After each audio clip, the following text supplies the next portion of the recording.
Great secondaries talk, and those DBs talk a lot, but not what you think. We're going to talk about that today on DB Tip Clips.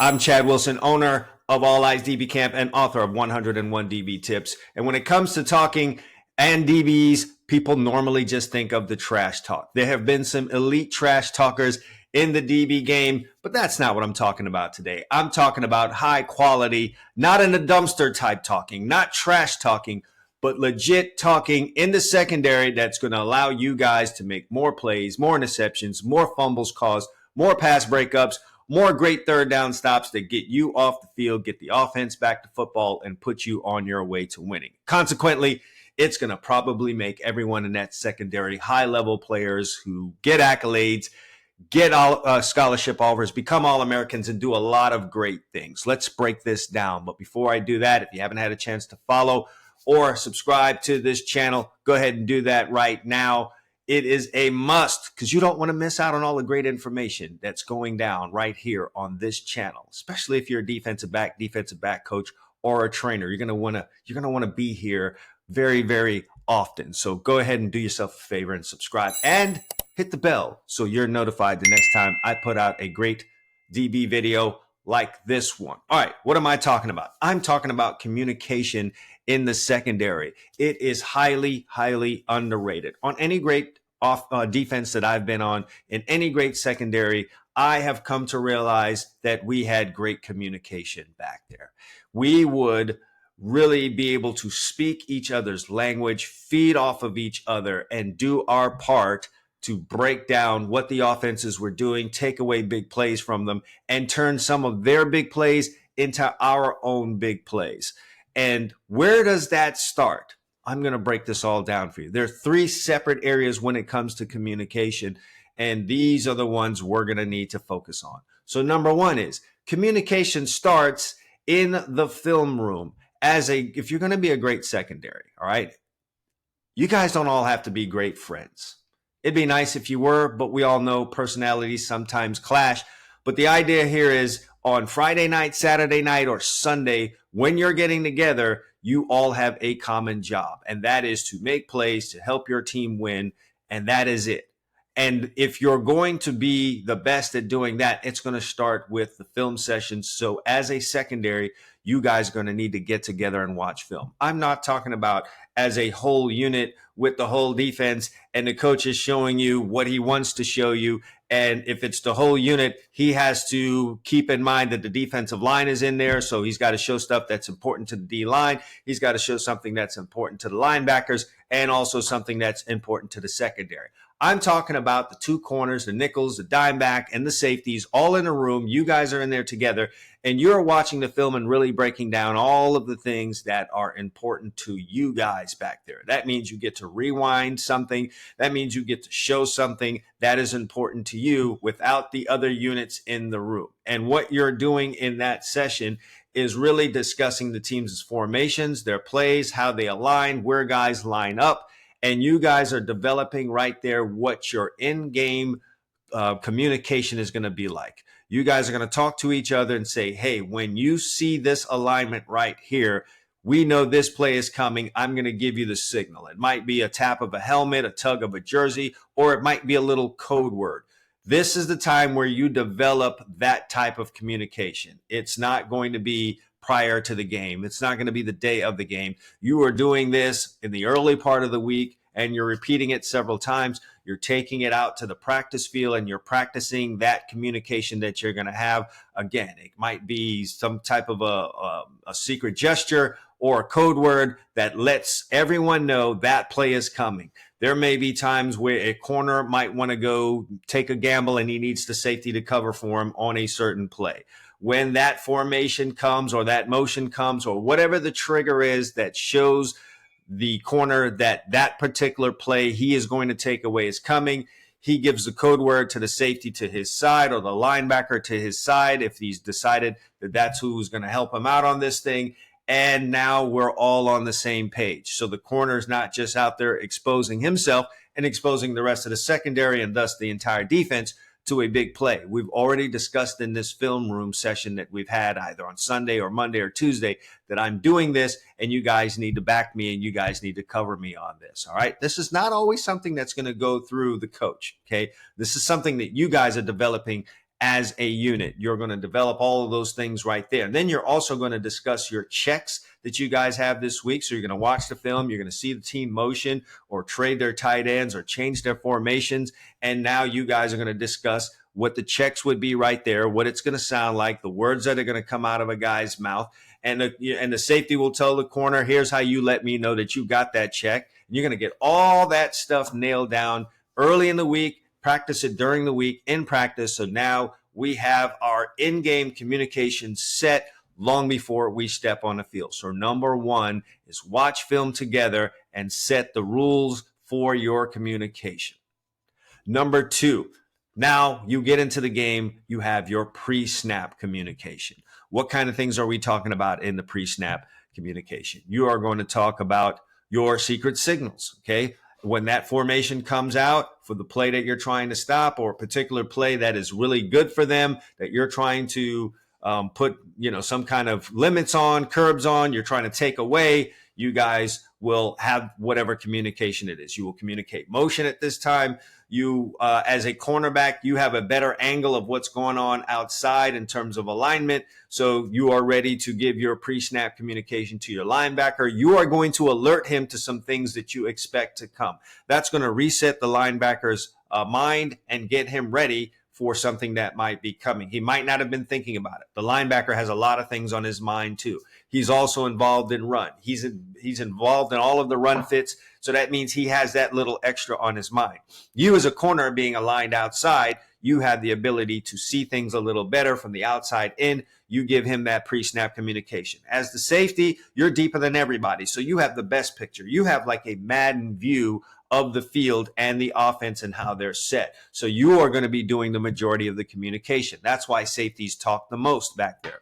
They can see the whole picture. You communicate to your nickels. You communicate to your outside corners. You communicate to your linebackers, and you get everyone set. And at that point, if there's some reminders that need to be made, like get a jam, reroute two, things of that nature, you're getting all that stuff out there. So you limit the amount of mistakes once that ball is snapped by throwing out those reminders and cluing guys into things that they may not see from their close-up angle or from their vantage point. So there's a lot of pre-snap talking that should be going on. If you've ever gone to an NFL practice and watched the defense, I'm talking to you high school guys and even you college guys, the biggest thing you're going to notice is just how much talking is going on pre-snap. That's because these guys are professionals. They do this for a living. Take your cue from that. That's what you should be doing at these lower levels if you one day want to play at these higher levels. A lot of communication going on because everyone needs to be on that same page when the ball is snapped. All right. So we're communicating formations. We're communicating motions. We're communicating alignments. We are yelling out alerts, reminders, and if there are any checks because there is a change in formation, running back moves from one side to the other, tight end trades, or a receiver goes in motion, you are giving your checks, and you've got to do them fast, quick, fast, and in a hurry. We can't be late with those checks. They should already be nailed down.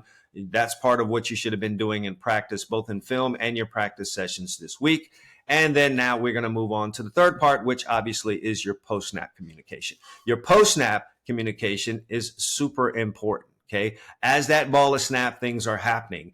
And again, the guys that have the better vantage points need to be speaking. When a player comes into your zone and then leaves your zone and goes into another guy's zone, you need to communicate that. You can't be in a silent movie out there. And I'm speaking especially to corners because usually the guys in the secondary with problems with communication are your cornerbacks. We're usually all locked into some type of man-to-man mentality. Well, if you're playing in a zone, you cover with your mouth. So if a receiver lined up in front of you runs towards you and then goes inside in the zone, you need to be communicating to that linebacker or nickelback or whoever's on the inside that guy's coming in there, an in call, slant, China calls, all those things need to be ready to be communicated post snap. Same thing with your safeties. All right. The other thing that you're doing is allowing guys to understand where you are and that you're there and that you've got them. All right. I'm going to use this example. What would happen if a ball was hit into the outfield in baseball and it was in the gap and the center fielder and the left fielder did not talk at all? They just both ran there and no one spoke to anybody. We would have hellified collisions and guys would get hurt. The same thing would happen on a kick return if neither one of the return men back there talked. They talk. All right. Me, you, things of that nature. That's what needs to happen out there on the field. We don't want a disaster to happen so you can't keep your mouth closed. So if you're that deep safety and you've got two routes coming into your area and they are about to exchange, you let a corner know, or you let a linebacker know, hey, I got you over the top. All right. Stay in the curl, whatever the case may be. I got you outside. You're good. All of those types of communications need to happen. And the more you are able to do that, the better position you keep your guys in. Everyone gets to stay in their spot, be where they're supposed to be. Don't go chasing routes because that communication is going on and you'll be surprised how many more plays you can make. All the offense is looking to do, especially in zones, is for one guy on that defense to make a mistake. A guy who's supposed to be in the curl who goes into the flat, now they hit a ball in that curl window. Or a guy who's supposed to be in the flat, sitting in the curl, now a ball is hitting that flat window. Or someone who was supposed to be in the post, jumping down into the dig, and they hit a big post ball. All of this can be alleviated and eliminated by good communication. All right. Linebackers letting safety know, hey, I got it. I'm there. I'm in the middle. That allows the safety to just get back into his head and say, I should be deep. A safety reminding the corner that I've got him inside. That means he doesn't chase a route. He stays outside.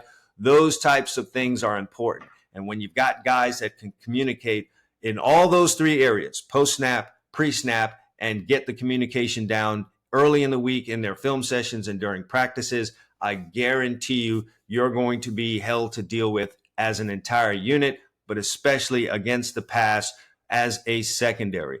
Great secondaries talk. They rarely are filled with guys that are silent. Every good defense that I've been on or coached have guys that communicate in those three special ways. So once again, communicate by watching film together and talking about what your in-game communication is going to be.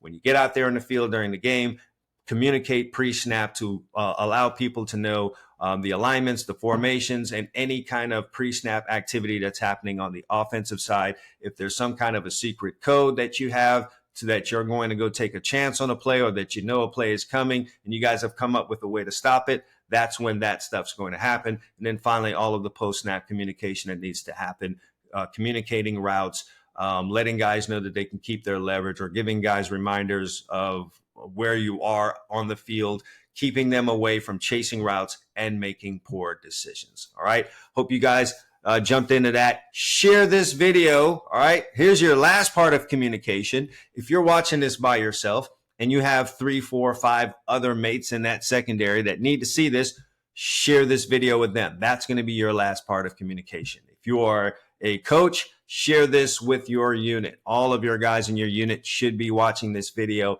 and should have an idea of this, because before you know it, guys, that season is coming and you're going to want to make plays. And guys, football is the ultimate team game. You can't do it by yourself. So learn how to communicate, and you're going to do it in these 3 very serious and special ways, and watch how your level of play rises up. Speaking of raising your level of play, I've got 2 great resources for you. First is the All Eyes DB Camp members area. This is the front page right here. Over 200 videos and posts in there designed to help and level up your game. Everything from coverages explained, quizzes, there's technique breakdowns, there's a big old drill library in there. And you also can, we have a community in there so you guys can connect with each other as well as get all of the great information in there. There's daily DB tips that you can't lose if you've joined the All Eyes DB Camp members area. And then, of course, there is the book, 101 DB Tips, over 100 of the best DB tips you're ever going to get: how to play zone, how to play man, how to play nickel, how to play corner, safety, training the offseason, watch film, just about everything you need to know about playing in the secondary or coaching in the secondary is in that book, 101 DB Tips. I have links to both down in the description below.